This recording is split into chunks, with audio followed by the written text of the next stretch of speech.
Hey there. Welcome to the Eurostep, a Milwaukee Bucks podcast, proudly a part of the Blue Wire Podcast Network and GSPN. I am Ti Windisch, not Ti. I'm officially Rohan. Katti, my co-host, is with me. When you have the real Ti on the podcast, I feel like the Ti Windisch bit has to end because it's too confusing now. Who do you mean, Ti? Do you mean yourself or Bucks guard Ti Washington? Clearly a close personal friend of the podcast. So how's it going, Rohan? Doing well. I'm sorry to see I'm actually happy. I don't want to say I'm happy to see the Tie bit go, but I'm happy in the sense like what a way to end it. Yeah, It's like if there was any possible way to get the best ending to that bit, it's having Tie Washington that's true. be explained the actual bit behind, like the lore behind that, and didn't hate it.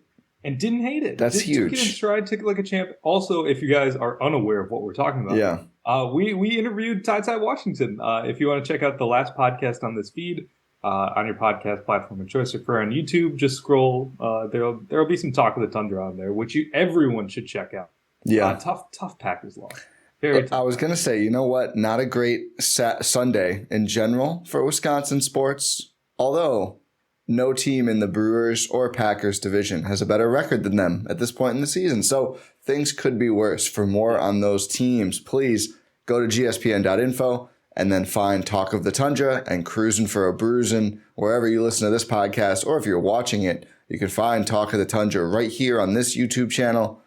Can't find Cruising yet. Jordan Chusky, though, now that he's getting a taste of being a video star, I think he's gonna spread it to the rest of GSPN. Jordan is the man who can unite the people. So I think Jordan Tresky is gonna get everyone on YouTube sooner or later. But yeah, make sure Jordan is the great uniter. This is such a niche reference. If any of you have seen Avatar: The Last Airbender, have you? Yeah. Do you remember this? I can't believe this. There's an episode I can believe this. It's mid-September. I can believe this. There's an episode where Aang has to like lead these two groups down like the Great Divide or whatever, like this giant like treacherous path. Yeah. And he unites those two. That's Jordan. That is.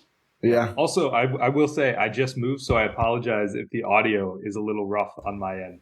But, it's not bad. No one would have noticed. No one would have noticed. I just want to put. I'm taking accountability. Okay. I'm taking accountability. All right. Well, today's pod, we're getting close to the season now. We're only, I think I saw today, we're like 2 weeks away from media day and 3 weeks away from training camp for the teams not playing overseas, aka the Milwaukee Bucks in training camp. So it's go time. We've got to go through our division previews. So we're going to do 2 divisions per pod, which means we should theoretically have about 5 minutes per team. We'll see how much we honor that or not, or how long these episodes go. But we are starting off today with the Atlantic and the Northwest. So we will do our previews, recap major moves, and then give our picks on the over or under for each team. Up first, the Boston Celtics with probably the biggest line in the East. Actually, let me look at the Bucks. Higher? No, the Celtics have the highest line in the Eastern Conference and one of the highest in the NBA, I think tied with Denver actually in this.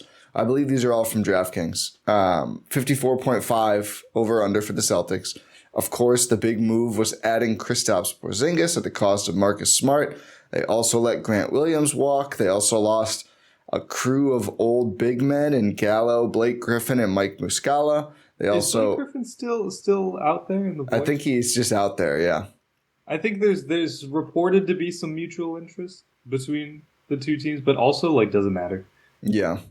I mean, they could probably use some more depth there, especially with Porzingis already dealing with a foot issue. Also, the Celtics added O'Shea Brissett, a player who always a low-key player you want your team to add. I love some O'Shea Brissett. Good signing for them. Delano Banton, Jay Scrubb, Svi Mihailuk, and drafted Jordan Walsh. So that was the Boston Celtics offseason. Of course, signed one of the Jays, Jalen, to a Supermax deal, which is pretty exciting. Rohan, what are your overall Boston Celtics thoughts heading into the 23-24 season? Well, I mean, I think we've touched on this in the past on this podcast, but it's going to be a very, very interesting season for the Boston Celtics. I think they are going to be a very good team because they have the talent. They are going to have to completely change who they are as a team, both offensively and defensively, with the addition of Kristaps Porzingis and Marcus Smart, their best perimeter defender and best point guard, going out the door. And there's also been some reporting. Take this with a grain of salt if you want to. I'll say. There's been some reporting that there's a little bit of discontent between the Celtics and Malcolm Brogdon. Yeah, I think the fact that he's so hurt they can't trade him probably didn't sit well with either party. So that's not a shocking bit of news there. So let's see if that materializes into something, whether that's a subsequent trade or something. But, it's fast PP season. Yeah, fast PP. Who's also requested a trade for 4 years in a row. Or something. Yeah. Well, he's finally a backup point guard if Brogdon can't go. Might be a starting point guard.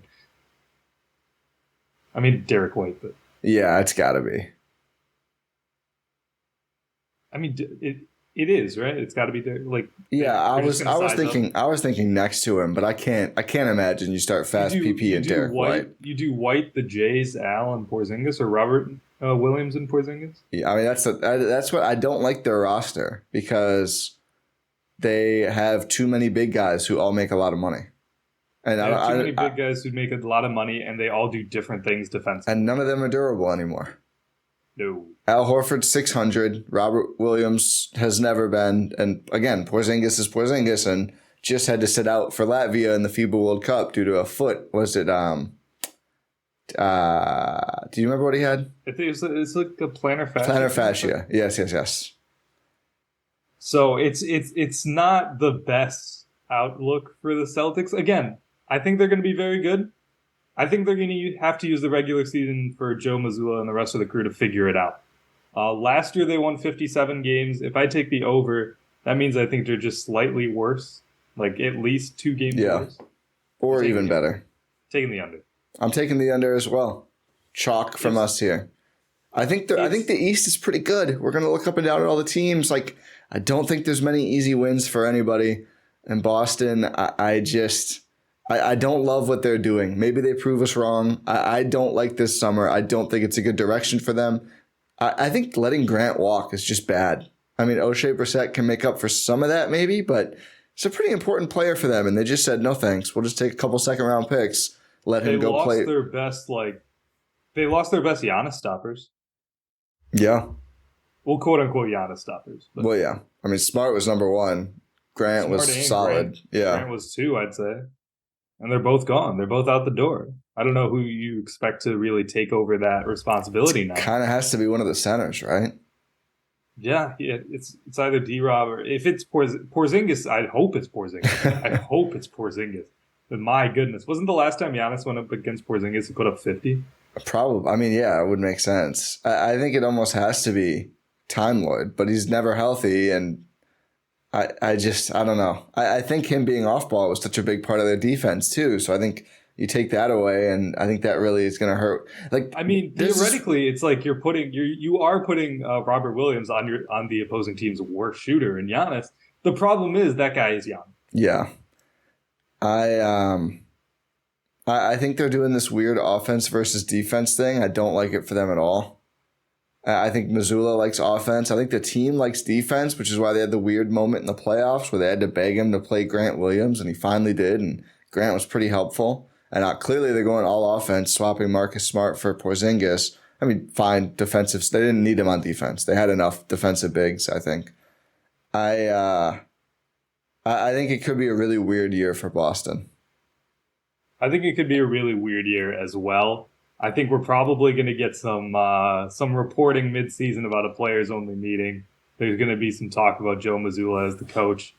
Do I think they're going to figure it out? Yes. Do I think it's going to be a fun regular season for them? No. It's they had to do it. It's an overpay for Jaylen Brown, by the way.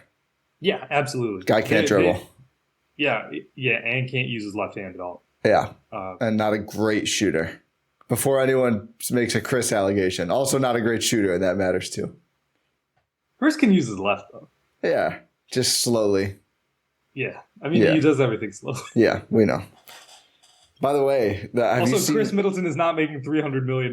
Yeah, it's a good point. Have you seen the Chris Thirst Trap pic going around Bucks Twitter? Oh my God, Marcus tweeted. Marcus Johnson sharing it was so funny, dude. He looks good though. He looks good. He does look good. He does look good. I'm really happy that Chris has a videographer because I feel like we have not gotten any off-season Chris content outside of the interview done by the Milwaukee Journal Sentinel, Jim Ozarski. We have not gotten much. So excited to get more Chris Middleton content. Yeah, he's still very sweaty. The JJ Redick pod. Yeah, I haven't listened to that yet. I tried to make JJ a deal. I would retweet his Bucks interview. He would retweet mine. He didn't get back to me. So I do plan on listening, though. I'm sure it's very good. Okay. Next up. We both said under. We both said under on the Celtics. But as you said, like, they're still winning 50 plus. I'm pretty sure. Like, I think their absolute floor is like 48 wins. And that 50 plus might be 53, 54. That's still an under. Yeah. The Brooklyn Nets. Oof. I don't know where I'm going to go here. The line is a 37.5.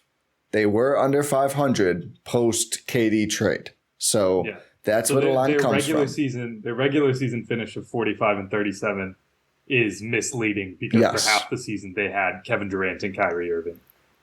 Mikal Bridges, big difference, looked exceptional with Team USA. Cameron Johnson was just kind of there. Which is how I felt about him a lot. Huh? Same with on Team USA.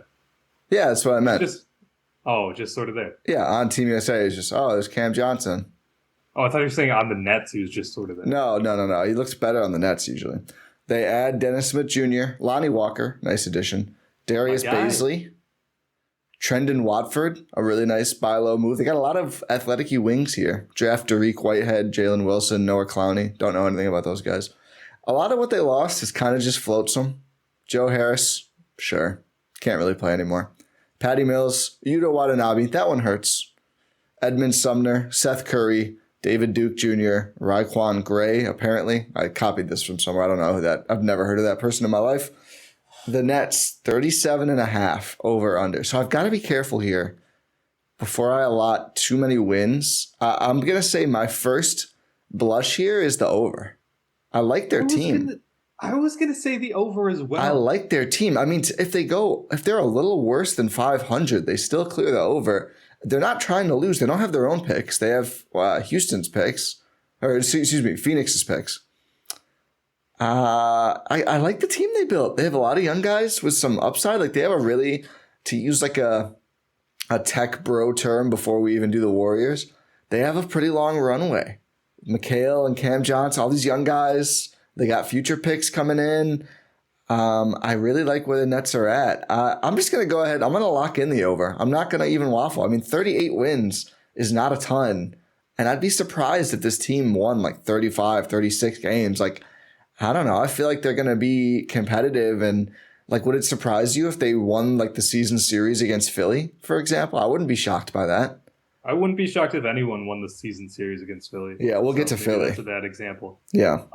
But the Brooklyn Nets, it's like the line is so low, I feel like, for them with a team that is just full of athletic, energetic young players.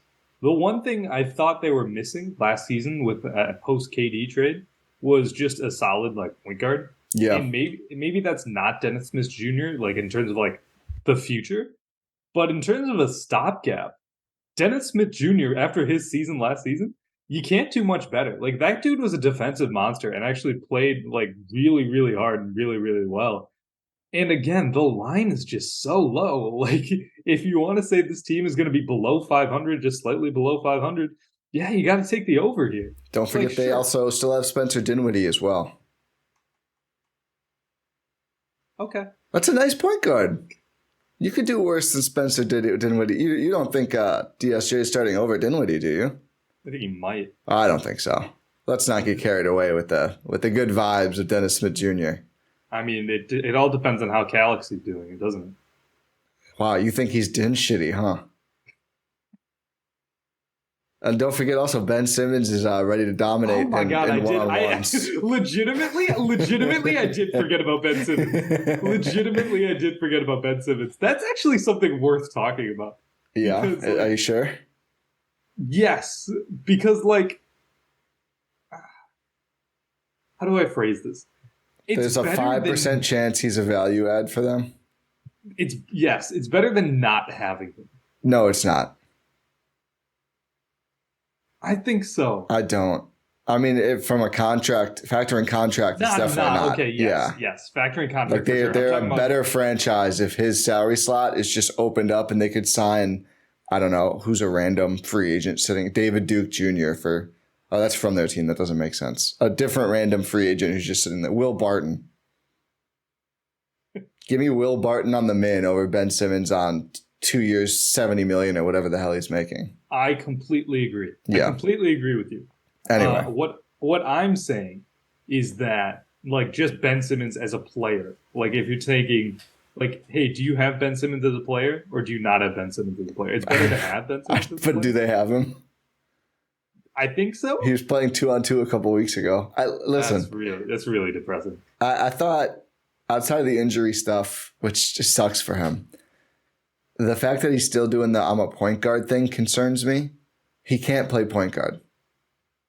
I don't think you can play point guard if you refuse to shoot or score. Like, no, you're a point forward. Yes, and that's the thing. And I think it kind of drives me crazy when we say, oh, you should just do the Draymond thing.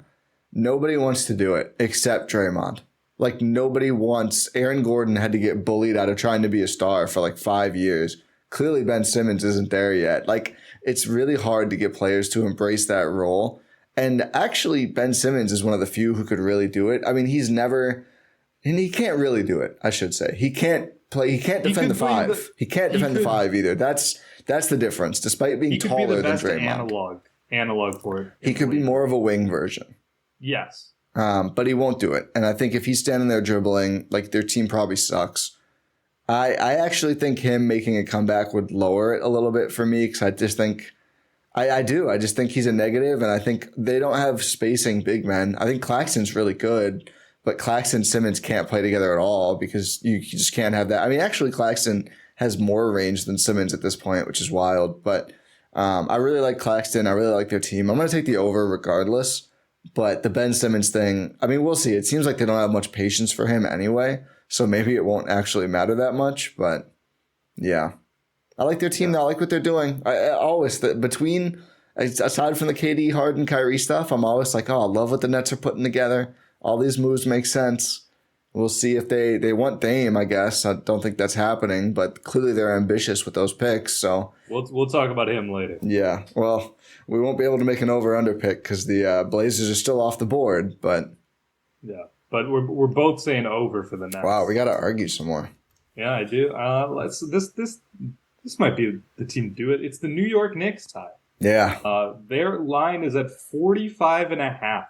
Yeah. Which is it's like it's slightly below what they won last year, which was 47 games. In goes our guy Dante DiVincenzo. Whoa. I don't think he would appreciate me being called his guy after. That's why I said it. Yeah, okay. And out is Obi Toppin and Derrick Rose. Like Derrick Rose going to Memphis and Obi Toppin getting traded to Indy for a bag of chips. Yeah, so they got worse. I don't necessarily agree that they got worse because Obi Toppin wasn't really a factor in their rotation too much. He didn't get a ton of opportunities. Yeah, I guess that's the Tibbs thing. Yeah, I was gonna say they won't look worse even if I think talent wise they took a step back. Yeah, I think it's a good way to put it. Same with Derrick Rose. He was or a lateral step. Obi's not clearly better than Dante. A lateral. Yeah, Derrick Rose I just think went to Memphis to be the vet, which slightly concerning if you know anything about Derrick Rose off the court. Yeah. We'll get to Memphis. Is that this pod? Yeah. Is it? I think they're Northwest. No, they're Southeast, aren't they? Yeah, I was going to say, yeah. The West divisions make no sense, so don't blame me. It would make sense because, it used to be Vancouver, but... Yeah, it's true. Like, I mean, OKC is in the Northwest because... Well, yeah, so is every time I do a 2K expansion draft, you add Seattle and Vegas and move Minnesota to the Central. And that makes the most sense. Minnesota right now, there is no team in the West even close to them. No. They're on an island. It's ridiculous. And everyone wants to move the Pelicans or Grizzlies. It makes so much more sense. Anyway, the Knicks. I'm really torn on the Knicks. I don't like their summer very much. They extend Josh Hart. That's fine. He helps you win games. I really like Josh Hart. I do too. They have a bunch of young guys, so maybe they'll even losing Obi. So maybe they just get better. You know, Quentin Grimes has been called a breakout candidate. Not sure I see that one coming. Quickly had a really good season and a bad playoffs. Of course, Jalen Brunson was really good. But are they not just like a slight Jalen Brunson regression away from being kind of mid again? If you look at the whole roster, is it that good of a roster? I think it's all right. I think it's just enough to be like a 5 seed in the East. I think they could certainly be a little higher than that with the way the conference is kind of a mess. But I also think like a full season where you realize, hey, it's Jalen Brunson's team. But they had that. There was no confusion. I think last year there was. Like Julius Randle was the All-Star last season. I think people knew. I don't think it was as well known as we probably should have been in the general NBA spheres. Like, sure, most people realized that, hey, by the way, this should be Jalen Brunson's show. Yeah. I don't think everyone realized it. They have their team is so cramped. I mean, they're clearly just waiting to trade for a star, right? Like that's what they're doing. They have these random, honestly not very appealing picks from other teams and their own picks and Randall's big salary, and you can call him promising, even though we all know you get Julius Randle to the playoffs and he turns back into a pumpkin like Cinderella's carriage. I do kind of like... Ty's ready for spooky season. I am. I do kind of like RJ Barrett. I know he has the ups and downs, the wild swings. He's still pretty young, though. I think he'll have another good year. Probably come into his best year yet. I think I'm going to take the over. I feel like it's a really good line. Yeah, I think I might take the over here. I thought we were going to finally disagree. I thought you just said you're taking the under. No, I said over. Oh. I think 46 makes a lot of sense. I think they're still good. I think they're well coached. They're gonna play really hard. I think 46-47. Yeah. I think so. It's a good line. I mean, yes, these line setters are very good at their jobs. So. I mean, some of them are. Brooklyn, I didn't find that challenging. Boston was pretty good. Yeah, Boston was pretty good. So 2 out of 3 ain't bad. No. But now we're getting to 2 out of 4. I'm taking the under on Philly's 49.5. Really? I'm coming out the gates firing. We're disagreeing then. Good. So Philadelphia is in a current state of flux. That's an understatement. Yeah, it is. Because of the James Harden situation. So what do you do this summer if you are if you're the Philadelphia 76ers? Is that you just sign a few centers? Yeah, I think I'm missing some on here. You're missing Trez. Yeah, who's already out for the year. They added someone. Oh, no, the other one was they just re-signed Paul Reed. B-Ball Paul. Yeah. They matched the offer. Okay, Shams. Do you think he owes Shams part of his contract? Absolutely. There's no way a player that bad should have branding that good. No, there's some sort of shady deal going on there. I agree. Maybe that's how Shams gets all his Philly info, is just by B-Ball Paul. Talking to B-Ball Paul. But you add also like the ghost of Danny Green's knees. You add Pat Bev. Like it's like Mo Bamba. Yeah, Mo Bamba. I have a friend who will never quit Mo Bamba. Whenever Mo Bamba, there's a lot of people like that for some reason. I think it's the song. It might be, but it's like whenever Mo Bamba is like a free agent, I get a text immediately. It's like, hey, Bucks should pick him up. Bucks should pick him up. And it's like it for some, like I agree with that to some extent, but also like when will you learn that Mo Bamba maybe isn't that good? You also lose the minivan. You lose Jalen McDaniels. You lose Shake Milton. Your guy Ty Shake Milton. I love Shake. I really like the Wolves summer. We'll get to them later, but it's I still think because you still have the reigning MVP in Joel Embiid, you technically have fat suit James Harden on the roster. Like Tyrese Maxey is only going to keep getting better. With the state of the East, I'm taking the over. I've done this, I think, last summer too. I'm gonna take a hard under and just assume they bottom out, and I think they're due for just Embiid to like just be pissed all year and not really try on defense, which is kind of what he did for the start of last season too. Harden to do Harden things, Morey to wait until February to actually resolve this situation. You know, they're refusing to pay Maxey now, which I don't think it'll affect. Maxey's too young and unproven for that to affect his game that much if he's smart, but I don't think it's an ideal thing to do with everything else going on. Like, I don't think any of the important players there are happy. Who do they have on the wing left? PJ and Tobias? So it's not bad. What if you have who guards a fast wing player? Tobias still? At what age? 32 now? Something like that. I mean, PJ is almost 40. Yeah. I mean, like, Tobias isn't, like, terribly old. He's 31. See, that's fine. He's not a quick player. I think that you lose Jalen McDaniels. I mean, Niang's not a good defender, but you add Pat Bev, Danny Green. Like, why are they making this roster so old, Rohan? They're trying to follow in the very successful model of the Milwaukee Bucks time. They saw what happened to the Bucks last year and said, sign us up. Couldn't get Wes Matthews, though. You lost out on Wes. You had to settle for Danny Green. Yeah. So how much veteran presence do you need on this team with 3 young players? What is the point? I don't know. Maybe it's are we still counting Embiid as a young player? Because he might act like it. Well, fair. How do you feel about the incoming Nick Nurse factor on this team? Oh, God. If there's ever a team that needs to be ran into the ground, it's the Embiid Sixers.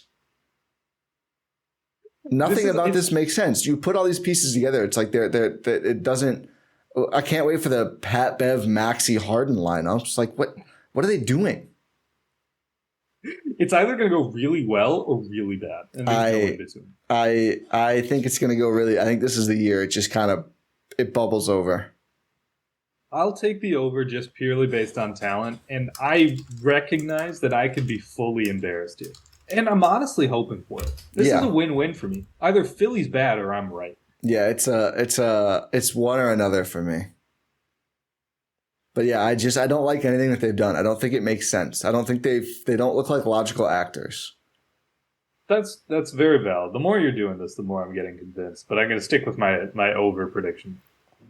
Do you think they should trade Maxey and Harden for Dame if they could? Yes. Yeah, I would. I mean, why? I'd do that in a heartbeat. I mean, I talked about the Nets having a long run. Does Philly really think they have years and years here? They shouldn't, because they don't. Yeah. And for everything, people always want to talk about Giannis. Embiid's probably worse. Yeah, I would say for sure. He's been saying worse. Toronto Raptors. The Toronto Raptors. It's perfect. I just saw a tweet on my timeline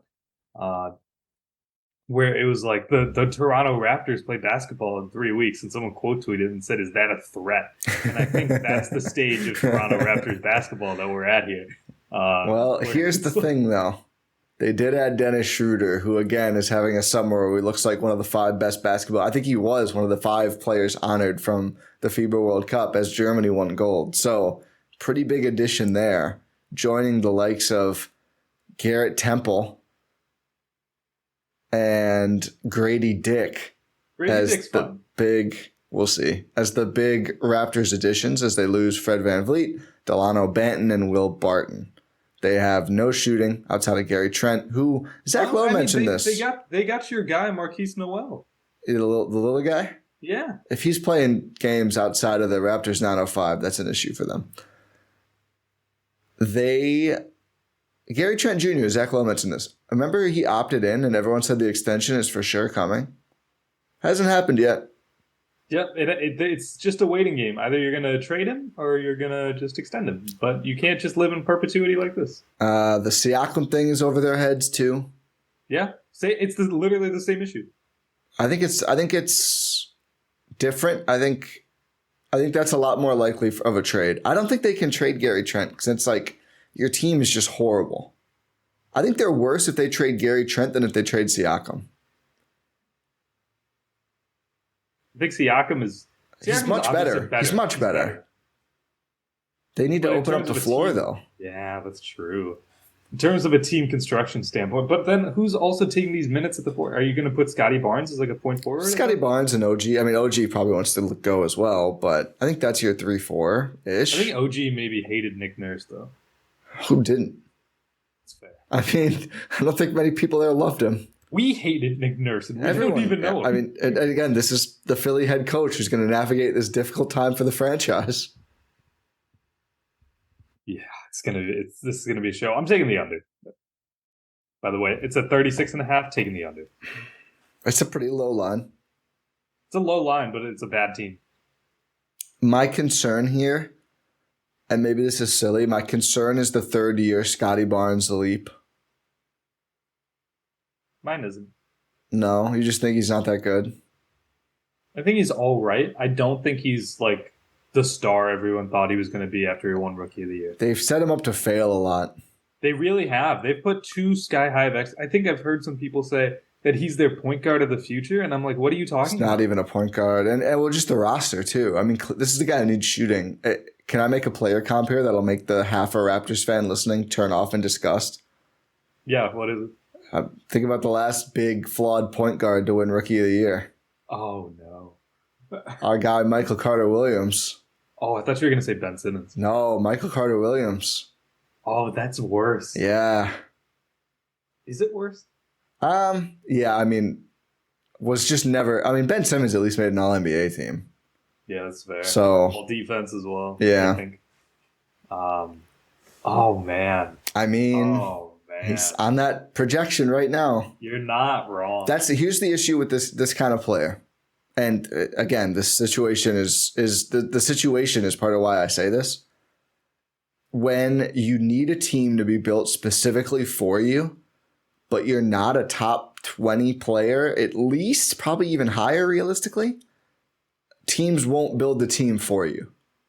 And then it's like, okay, so what do? Can you adapt? Do you just have to kind of get lucky with where you fit in? Like, it's not good if you only have a couple teams in the league who you can really fit and succeed roster. Like, I think Michael Carter-Williams could have continued putting up his, 18, 8 and 8s forever if teams were like, hey, we're going to give you the ball and we're going to space the floor. And their team would have won 35 games every year. So that's why teams don't do that. And I just think there's some players like this. And I think he is probably one of those players. Maybe he proves us wrong this year. But they've built such a bad roster for him. Yeah, they really have, haven't they? It's horrible. This experiment stinks. Luckily, they gave up a first-round pick to get Jakob Poeltl in there and raise the floor by about 2 wins. Is Masai cooked? Yes. Clearly, yes. Is Masai cooked, or is he trying to get fired? I think he could just leave. That's fair. He's not even the GM anymore. He's Pobo, right? Yeah. The grand poobah Pobo. Bobby Webster's the GM. If Grady Dick sucks, it's going to be a real long year. Yeah. Hopefully he doesn't suck. I mean, never want to speak ill of a young player's career, but yeah, it's gonna get real rough real quick. I'm saying under. Are you saying under too? Right? Yeah, I'm saying under. I think they could well be over it. But again, it's like I don't like to take the over if a team is a mess. And I think they're a mess. I don't think they're coherent. And I think in NBA world, Dennis Schroeder as your starting point guard is a disaster. Yeah, we didn't really touch on this because we just assumed this, but we've seen this story before, by the way, with Dennis Schroeder. He goes out, he absolutely dominates in international competition, then he comes back and he's a sack of potatoes in the NBA. This is what it's a cycle. It's like, oh, team lets go Dennis Schroeder. It's like, oh man, it's glad he's off my team. Yeah. Dennis goes, plays international competition. Oh man, this guy's really good. Team signs Dennis Schroeder. Oh man, this guy's gonna be incredible. Look at what he did in international competition. And then it's like, oh, team, and then it's like Dennis Schroeder actually plays for team. Man, this guy sucks. Get him off my team. And then it continues. Like he gets off the team. Glad he's gone. Then yeah. What happens every time? Someone make a graphic. Oh yeah, the cycle, like the Chris Middleton cycle, except worse, much lower floor and ceiling. Yeah. I love the prime MJ section of Chris Middleton, of the Chris Middleton cycle. It's my coming. favorite. He's sweating buckets right now. It's coming. Have you seen? Like we just talked about those thirst trap photos. Yeah. Like you want to talk about me posting thirst traps? Like Chris is a whole new level. Next level. I mean, it was a video someone screenshotted. He didn't post the pic, but he posted the vid though. Yeah, he did post it. Well, yeah, him and his videographer. It still makes me like Chris has a videographer. I love it. Okay, let's move across. So we're doing one East, one West per each of these episodes. So let's go out West. And also, we're probably going to omit the Bucks and do a full Bucks review from the center. It's if you guys have been around the block a while, it's what we did last year. Correct. The Northwest Division. Up first, NBA champion. This is really funny, by the way. Just sorry to interrupt. No. Like a lot of these people, some people listening must be like, "What divisions are these teams in?" Yeah, well, that's why we do it. We respect divisions. That's not true. I respect divisions. Okay. Divisions are good. Divisions are pointless. They're not pointless. There's a lot of history, Rohan. You're not appreciating. You're right. Yeah. What do I need to have the Bucks put up their like division champs year for the umpteenth time in a row? Still not as many as they had in the 80s. They're still chasing that, actually. That's fair. Yeah. That's fair. But they've won like what, 6 years in a row, 5 years in a row or something? Ever since Bud? Yeah. 5. This is going to be year 6. Yeah. Spoiler alert. Yeah. I think the 80s were like 8, so they're chasing history still. I track these things. The Northwest Division tie. The reigning champion Denver Nuggets. World champion Denver Nuggets. World champion Denver Nuggets. Their line is 54.5. They've had a very interesting offseason. Bad. Yeah, bad is one way to put it. You lose Bruce Brown. That's the biggest thing. Thomas Bryant's also gone. Jeff Green, Ish Smith, whatever a Jack White is. It's the lead singer and guitarist of the White Stripes. Really? Yeah. Oh, wow. I mean, not this guy, but that's his name. Yeah. No. For all I know, it probably is. This one's Australian. I think you'd notice that in the songs. Sometimes when you're listening to a song and it's like, oh, wow, this sounds good. And then you realize, like, oh, by the way, this person's from, like, Slovenia or something. Like, the accent doesn't come through in songs a lot of the time, so maybe not. Yeah, maybe. Sometimes, certain words you'll be able to tell. But it's like, you ever hear someone say, it's like, oh, this person's British.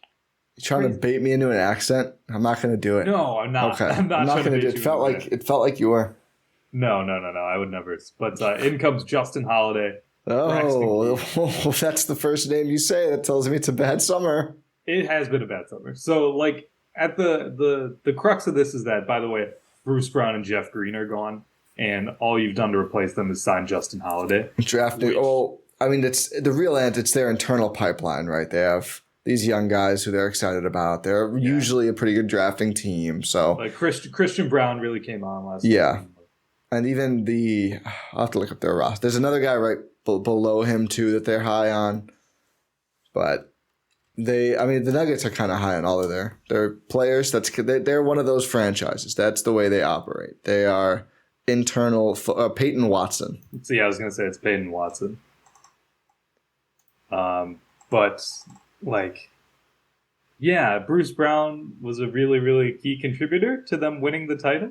I mean, you still retain the core, obviously. You still have Jokic, you still have Murray, you still have Porter. Like, you still got KCP, you still got these guys. Aaron Gordon's still on the team, obviously. I hate how I mentioned KCP before Aaron Gordon. Aaron Gordon deserved better than that. KCP is important too. KCP is important, but I feel like I really disrespected Aaron Gordon there, and I'm sorry. You're fine. Yeah, I mean, you still keep the core of your team. Does Bruce Brown really help you so much in the regular season, or is he more of a playoff performer? I mean, I think their summer stinks. I'm still easily taking the over here because I still think they're ahead above the rest of the West pretty easily. Jokic. Yeah, what they're over. To be fair, their over is more games than they won last season. Yeah, I might take the under.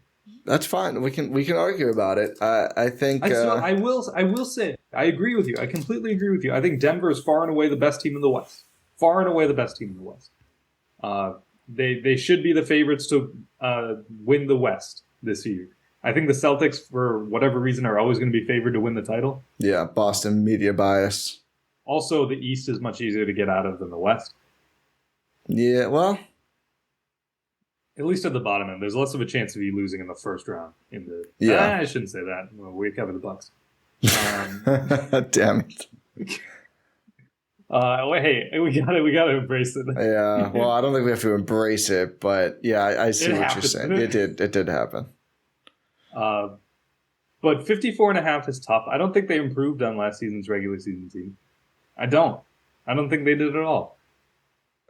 But was is Jokic going to be less sad because we're not going to do the MVP thing again, and they just won a title? I mean, that's like they're moody. They're going to take it easy to start the season. I don't know. Maybe have some more young guys step. I'm just going to take the over because I just think they're really good, and I think maybe they play even a bit more relaxed this year now that they got the thing off the back that they were struggling with for years, like the Bucks were. Yeah, that's fair. And I think the rest of the West, I actually think because the rest of the West is kind of scrunched together, it'll be good for them because they're just better. And I think they'll be able to separate by a bit more, which also part of the reason they slowed down last year is they were first in the West by such a wide margin.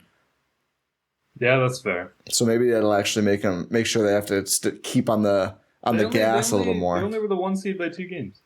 By the end of the year. I thought they had a pretty big cushion like a month ago, and then they just stopped trying. So you're taking the over, I'm taking the under.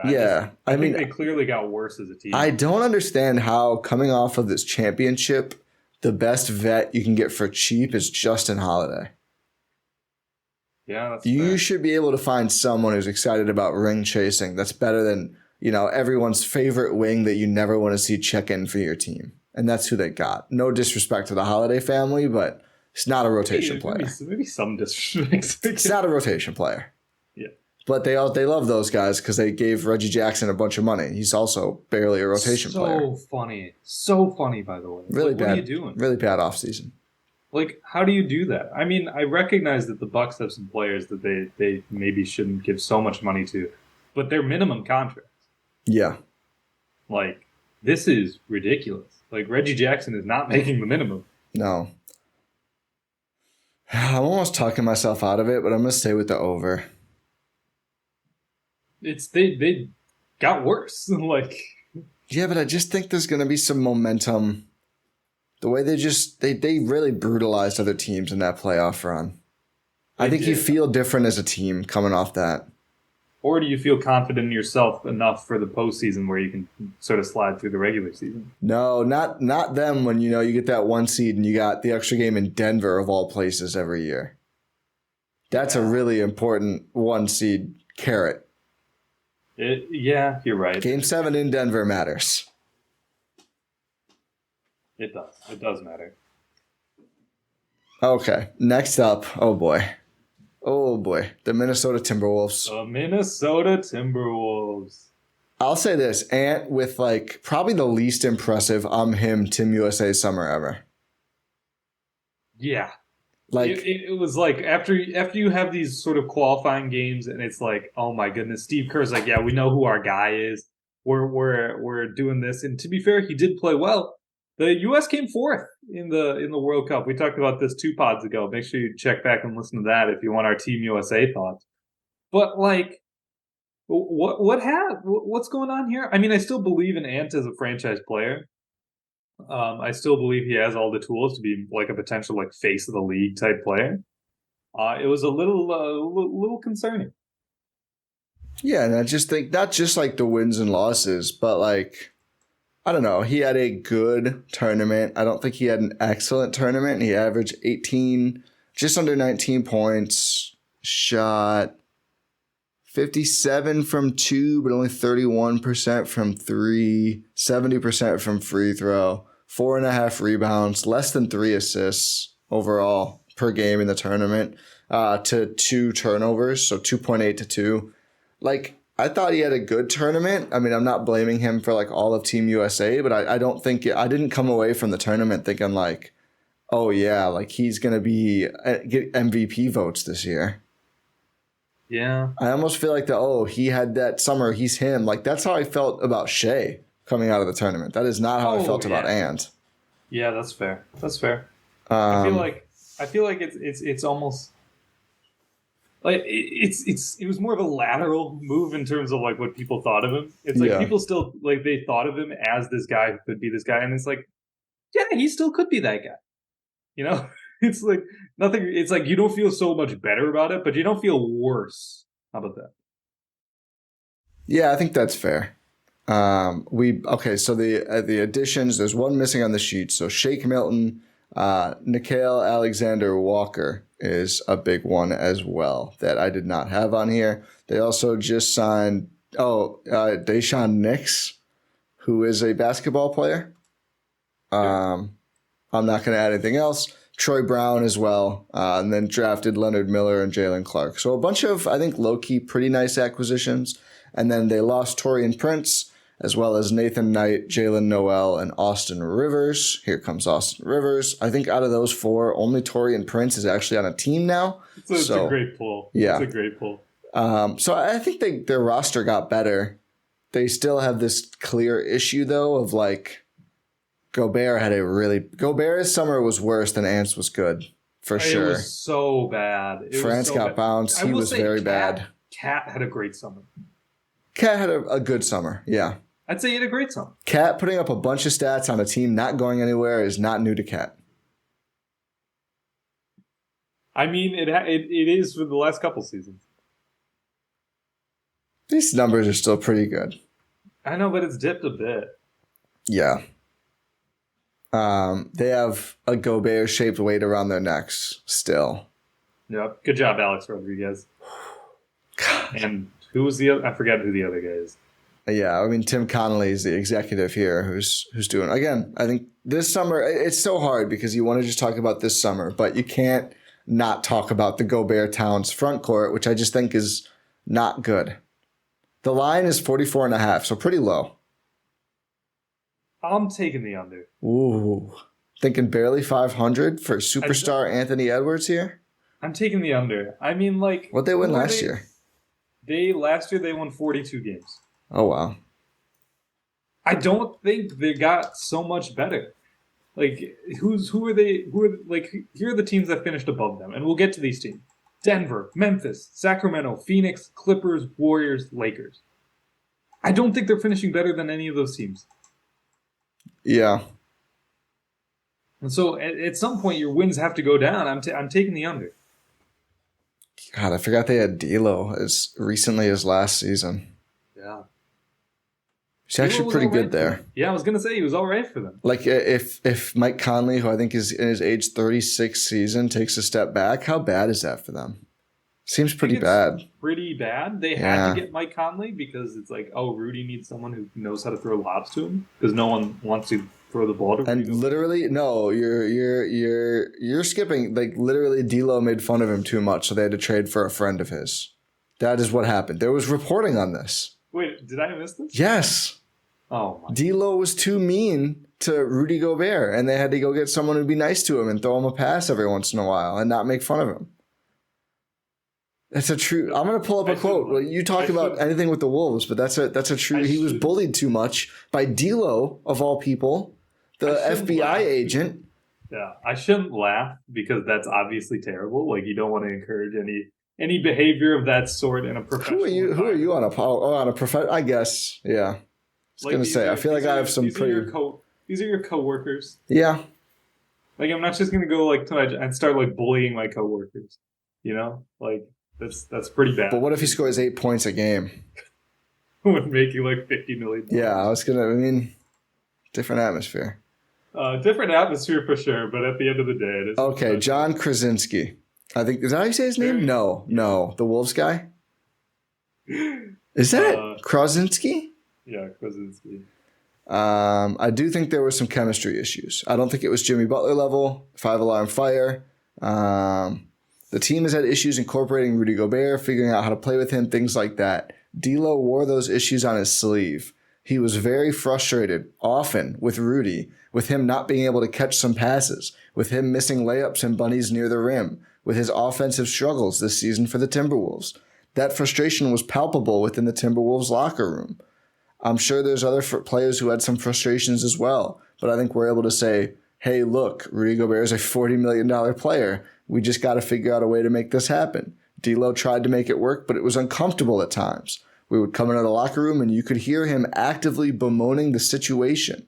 I've talked to coaches and players from other teams who heard him getting down on Rudy during games. There was this perception that D'Angelo Russell was very frustrated with Gobert and didn't seem as open to working with him or trying to find a happy medium as maybe some of the other players were trying to do. That's tough.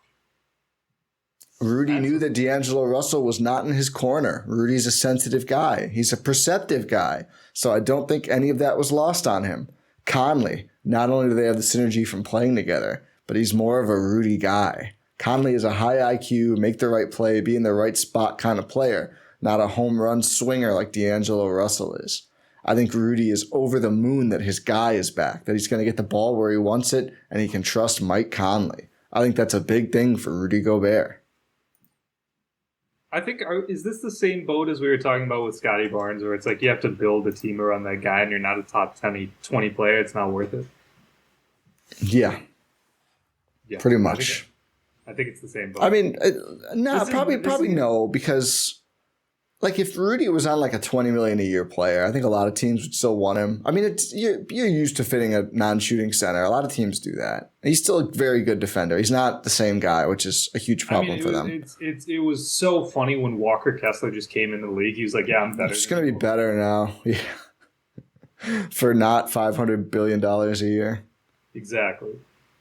So you're just convincing me that if those type of issues need to be like sorted out, where it's like you have a point guard actively bullying. He's got his guy now, though. He's got his guy, but it's 36-year-old Mike Conley. Yeah. Who's like a finger injury from being like out of the league, probably. Yeah. I'm so convinced about the under now. Yeah, I am too. I'll agree with you here. Because I know I'm taking the over on some of these West teams, including the next one. So I got to take some unders. And yeah, I think, people will say what we haven't addressed. Towns only plays 30 games. So, they'll have more Towns than Gobert. Great. Does that help you win? Oh, they gave Naz Reid a big contract. I think it was probably not going to age super well. I think it'll age fine. Whenever you can pay three centers $500 million a year, you have to do it. I think that the end game, you're trading one of them. You have to. Do the other teams have to? Or because otherwise, how are they going to trade these guys? I mean, what do you mean? Who wants any of these players? I mean, for like a value deal, yeah, I'm sure a lot of people would take maybe not a Gobert, but a Cat or a Naz Reid. Who really wants to trade for Cat?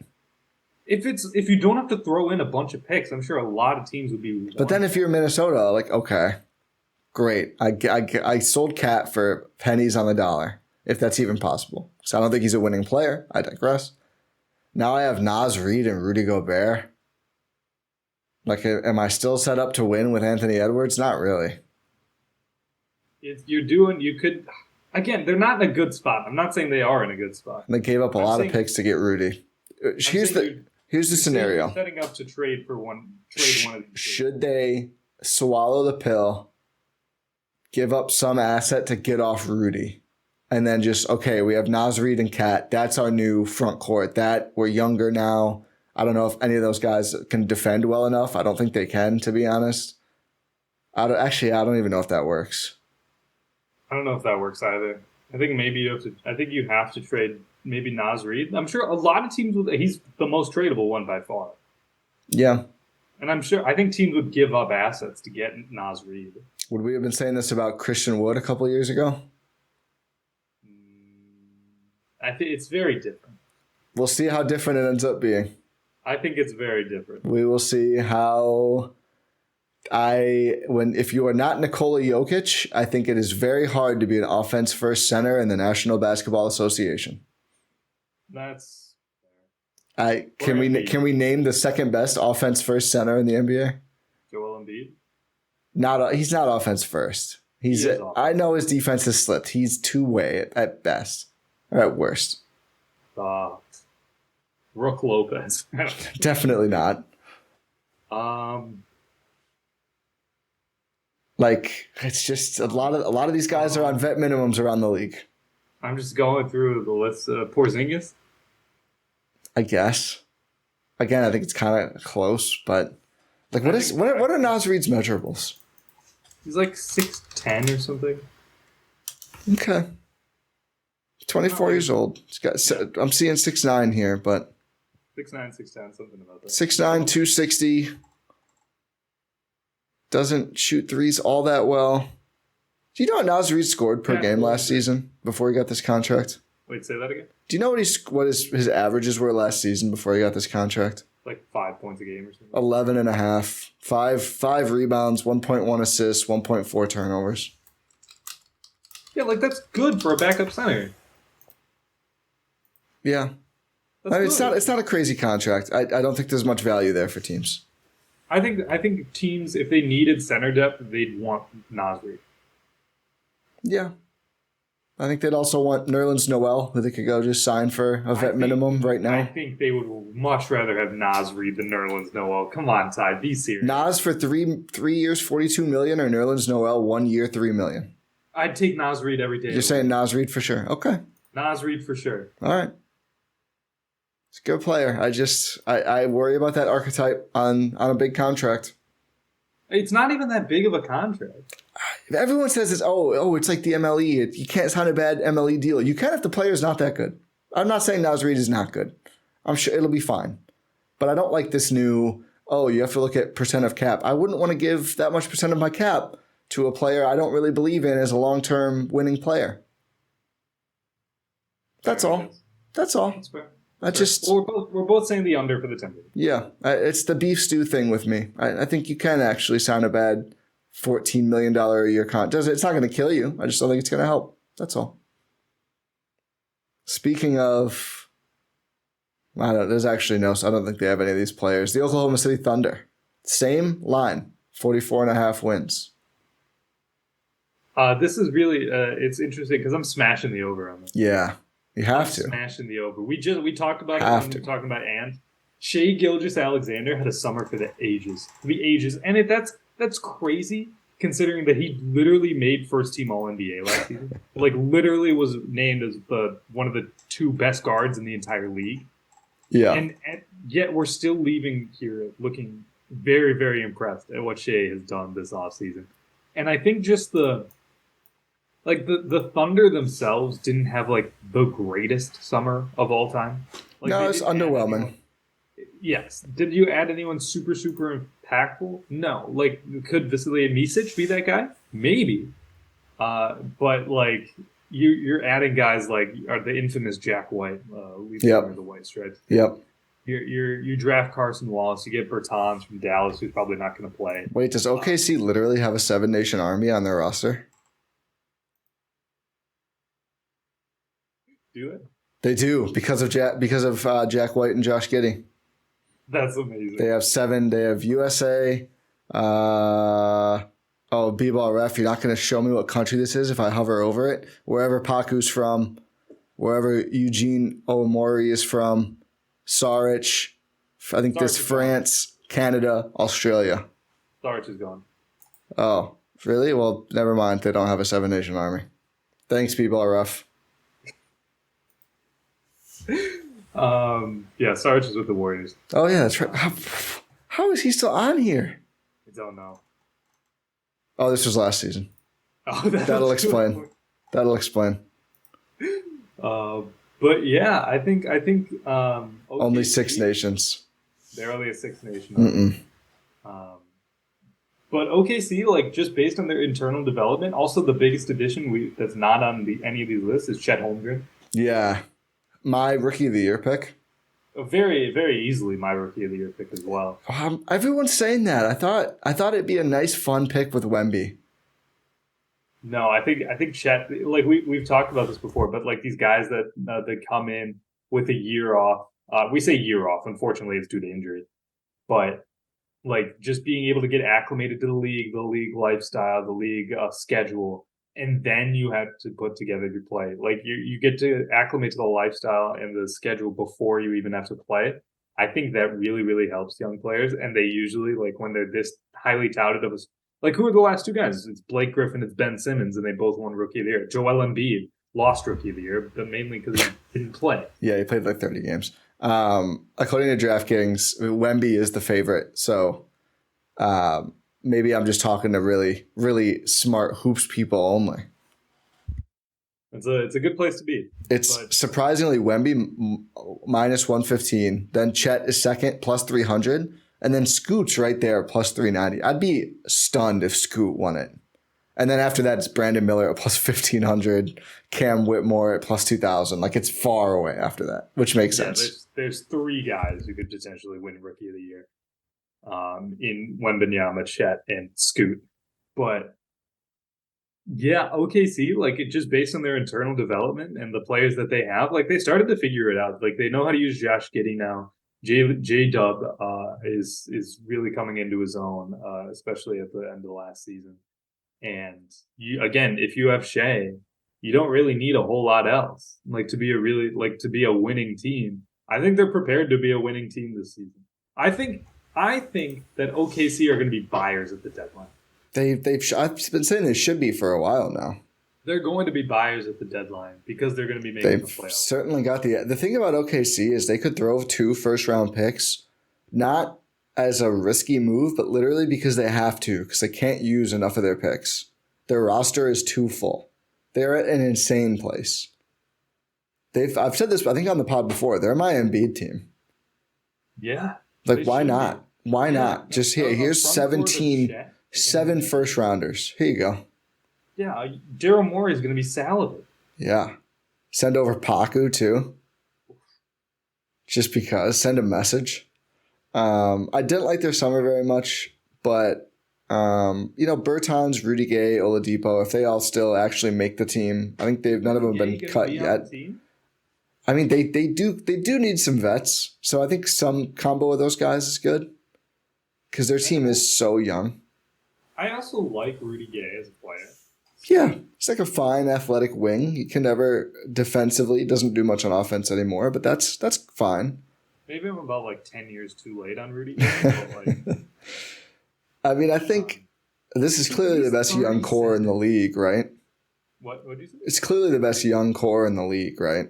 Oh, without a doubt. I mean, Josh Giddey is their 4th most exciting young player.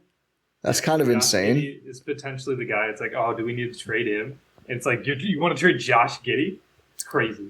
I mean, even the Isaiah Joe as a young, just absolute sniper is really nice. We'll see if Kason Wallace can do anything.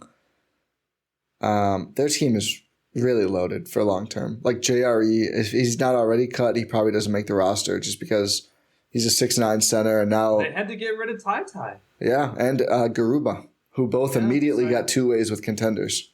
Yep. Immediately. Shout out Ty.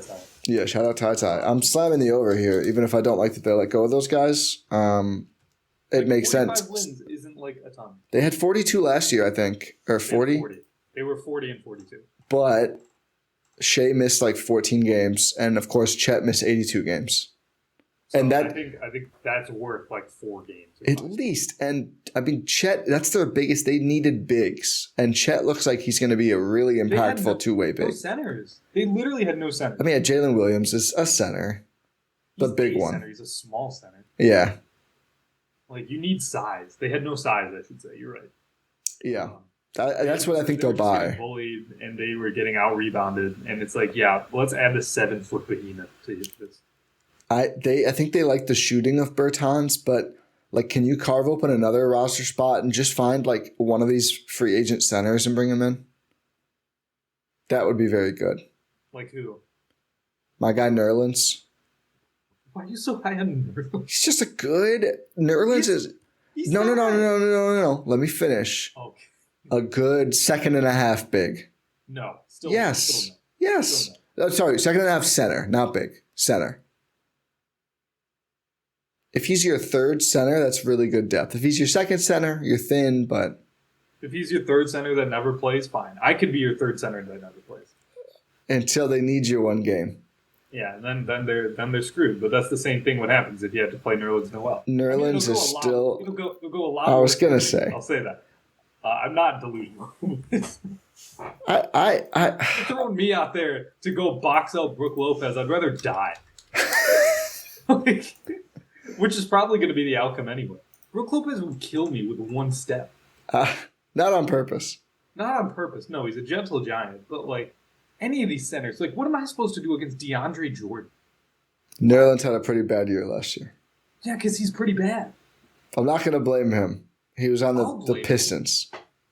I'll blame him if you can't carve out a role on the Detroit Pistons. As a center? Yeah. When they have 5 guys who were taken in the lottery in the last 2 years or whatever? Good luck. They probably had him at the 3. Yeah. I mean, probably better for him. He can't really play as a 5. Maybe not Nerlens. I think Kita just got released. Go get Neemias Kita. I don't know what he does, though. Oh, he just signed, didn't he? Yeah, he probably got... I think he got a 2-way. I think you're right. Neemias Queta? Yeah. I'm trying to think of who's a center. I mean, could you imagine if they got Gobert and they took on draft picks to take him and then he was good there? I can't imagine that. I could see that happening. Two-way contract with the Celtics, by the way. Good friend Neemias. He's going to the main Celtics now. Used to be the main Red Claws when we were a respectable country. The main Celtics. Imagine if it's the Wisconsin Bucks. It'd be lame. It'd be really lame. Yeah. I mean, it'd make even less sense, but it's still bad. The Herd is a good name. Yeah. Going to be starting off soon. Yeah, the Beno Udrih press conference is this week. No. Looking forward to meeting him. Yeah. Make sure you're locked in to Ti and GSPN here for all the Wisconsin Herd. Beno Udrih. Locked on Ti. Locked on Ti. I wouldn't listen to that podcast. Portland Trailblazers off the board. We can't talk about their over-under. They've added Scoot Henderson, Chris Murray, the twin brother of Keegan, but they're different years. Yeah. Eligibility One's thing. better. Yeah. Rayon Rupert, who has been like a first-round guy in 2K mock drafts that you download for like 3 years, I feel like, which is never good when you're taken after 3 years of that. And then they lost Drew Eubanks to Phoenix, good little bench big. Kevin Knox to nowhere. Cam Reddish to the Lakers, Trendon Watford to the Nets, Justice Winslow to nowhere. I guess we can't do an over-under. I guess they'll push. They're going to be really bad. We had talked before the pod. I know they can't do a line because Dame changes your line a lot, but they're going to be pretty bad either way. It's going to be like, it's either going to be Dame showing up to training camp, and honestly, at this point, I wouldn't be shocked if Dame shows up to training camp. Everyone wants to put it on Portland. Like, Miami, if you want to trade for Dame, trade for Dame. Trade for Dame. Like, just do it. Do what you need to do. There's obviously a price. The Portland is obviously given a price. I feel like it's like the clock ran out faster than these teams were expecting. Summer kind of flew by, and now they're like, oh, we haven't done that yet, have we? You know when you have something that's due in a couple months, and you're just like, just do it later. We got plenty of time. Look up at the clock. 2 weeks. It's way too close to home. Oh, you're telling me. Got married this year. Trust me. I know. Oh, I got so much time to figure this out. Wait, it's in 3 weeks. So, yeah, I think. But yeah, does Portland want Dame there for media day? Would he show up? Do they want to talk about this all media day? I think he would show up. Oh, it's mess status at that point. I don't think they'd let him talk.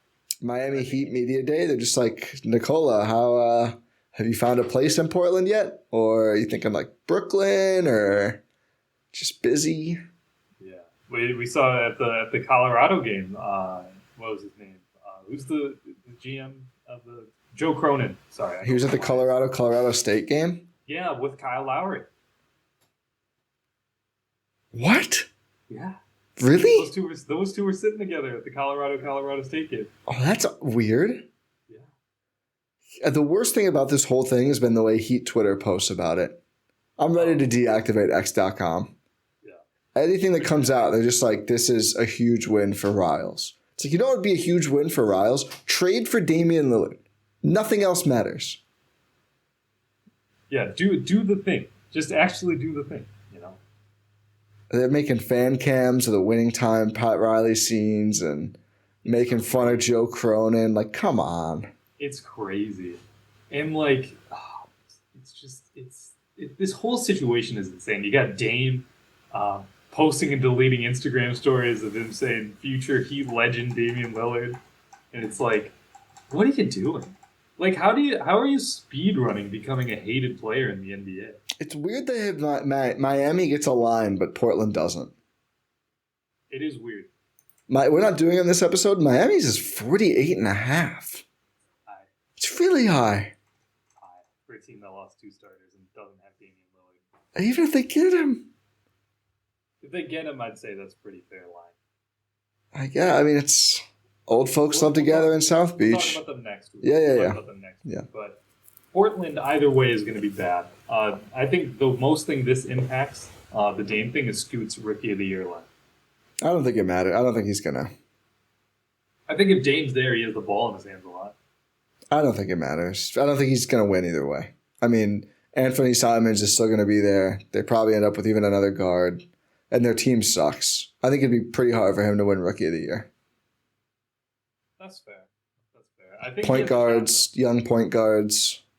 Not a great shooter. They don't have, It's either way. It's a tough day for our Portland fans. They're set up moderately well going forward. Yeah, but also like, I mean, it's you have Scoot, so you're fine at the end. Probably, yeah. Probably. I mean, we were clowning, like not just us, but a lot of people were clowning the Hornets for taking breaks. Well, of course. That's deserved. Yeah. So I mean, if we're talking about it in that way, I think they're like. I should say I think they'll be good going forward.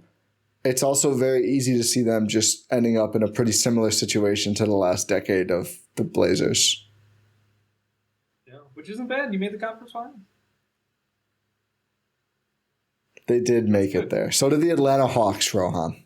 I mean, Philly hasn't done it. I know. It took the Clippers like 40 years to do it.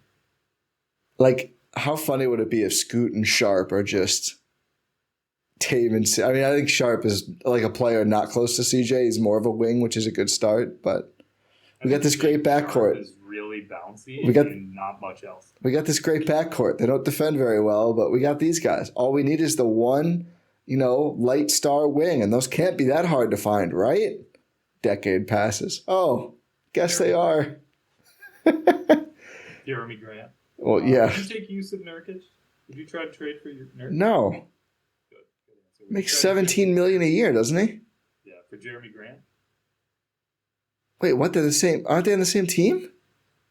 No, would you try to trade for Jeremy Grant? Oh, maybe. I mean, I think it's worth it. I mean, it's a big contract. But... Are you talking about for the Bucks or for any team? For the Bucks. I mean, I could be saying for any team, but I'm looking at this through a Bucks lens. What is fan spell? That's what it's called now. I need to see how many guys you have to give up. I'm gonna guess I end up just going to. I probably wouldn't because it's gonna. And it seems like they want him. They just signed him to this huge deal, even after Dame walked out. The first year number, he's got a salary increase. Right now it's $25 million, $27 million. So yeah, that's the issue. You're talking about 3 role players now. It is a lot. I'm not even that worried about paying him that, but like, are the Bucks better if they give up Bobby, Pat, Grayson, and add Jeremy Grant? I don't think so. I'm gonna say probably not, because we go from Marjan being like, he can really earn some minutes to. I hope you're ready to start. You need to be good now. Almost start. Yeah. You need to be. You're the 6th man now, Marjan. Yeah. Hopefully, I hope he's ready for that. I do too, but I don't want to stake this pivotal season on it. That's fair. But Portland, they're going to be bad. Yeah. I think post Dame trade, they are a team we will not talk about much for a couple of years here. Yeah, they're going to be the new. What team don't we talk about? It's funny you can't think of one. It's pretty fitting. Yeah, it is the freaking. Wow. They might be a new level of this. Yeah, I mean, the Spurs after they. Oh yeah, we haven't talked about this. That's a good one. Yeah. But I mean, now people are going to be talking about them again. Too much. I like the Spurs. Yeah, they're fine. I mean, it's like they've had a lot go their way. They have, and that's continued this summer. It did continue this summer. I knew it. You could feel it in your bones that the Spurs were going to get Wendy. It felt right. Yeah, it did. Last team, the Utah Jazz. Kind of what is their win total last year? It was, let me pull it up. The Utah Jazz were 37-45, which included that hot start where Lauri Markkanen was just like better than LeBron. Yeah, but 35.5, and I think their team. You look at the additions versus getting rid ofs. John Collins, a flawed player, a good player, and they got him for pretty much free. And then a couple of rookies that I think people like: Keontae George, Taylor Hendricks, Bryce Sensabaugh. Wouldn't expect a ton from them year one, and they lost Udoka Azubuike, who signed a two-way with Phoenix, I think. I believe so. Who was not? He wasn't good.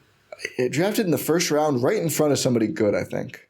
I believe so. I can try and find it.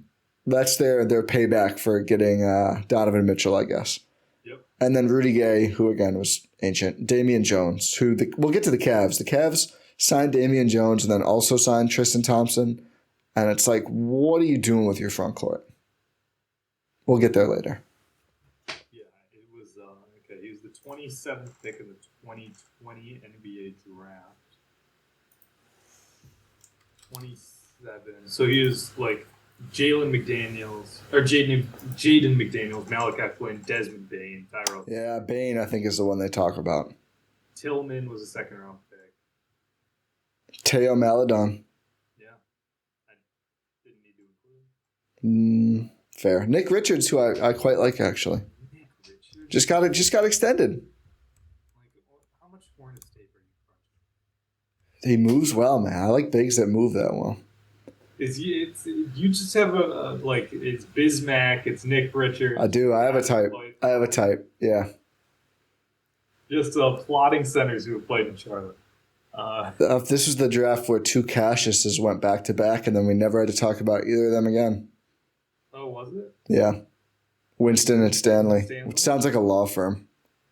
It does. Winston and Stanley, Cassius at one.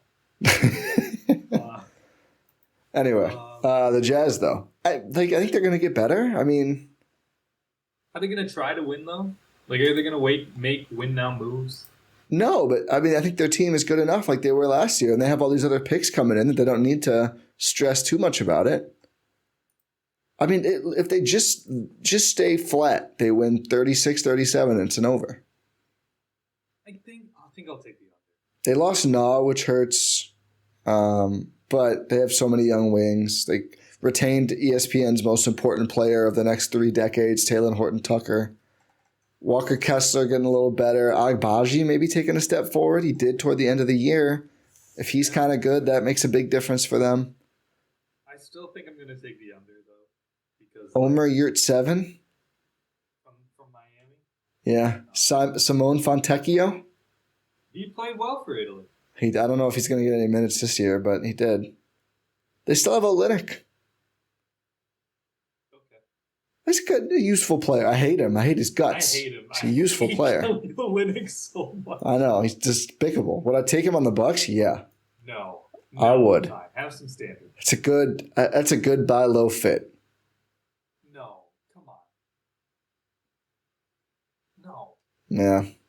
I would hate it. I would hate it. I still would hate the person. I would like what he's doing for us on the court. What's his number? Is it 30? 41. Can you do something for me? He can. Shoots the ball, rips a couple arms out of their sockets. Injure some players, take some charges. Yeah. I'm taking the over on Utah, by the way. I'm taking the under. And I say this, I want to be clear. I'm not buying Lauri Markkanen all NBA forward going forward. He's a very weird player. You know what? Actually, maybe is this a good comp? Probably selling him a little short. but kind of just like a Bojan Bogdanovic plus. What? He's better than that. I said plus. I guess. I mean, I'm trying to think of like an offense first and mostly role player. I think you can, but not a real star. He's not a real star. You can trust Lowry with the ball in his hands more than Bojan. Bojan's pretty good with the ball in his hands. He can create a little bit. You're not going to but you're not going to ask him to do that. That's like a break glass in case of emergency. Like you're the third option on a possession sort of thing. You're fine initiating. Is he like Chris without the defense? I'd say he's a little worse than that. But kind of on that. I don't know where to put him. Prime Chris. I don't know where to put him. I think that's probably a closer comparison. Like taller Chris. That's a good player. He would be a nice Buck. I think Utah will trade him within the next year or two. I think it's going to cost way too much. It's trade or Danny. Yeah. And they're in this position where like there's no urgency. Yeah, you're right. There isn't any urgency because you can just count on the Wolves collapse and the Cavs. Yeah, and they're gonna probably have a good pick from Utah's own pick, and there's no rush. They're kind of just waiting out the Nuggets a little bit, and there's no rush. They don't have to trade anyone. They don't have to do anything. That's why Sexton is still there because they can just wait and wait and wait. And that deal's been imminent. I heard that. Yeah, I heard the deal's imminent. I heard that trade is. I'm kind of off it. I talked to a Cavs fan. He's like, "Don't even. You trust me? No, trust me. Don't do it."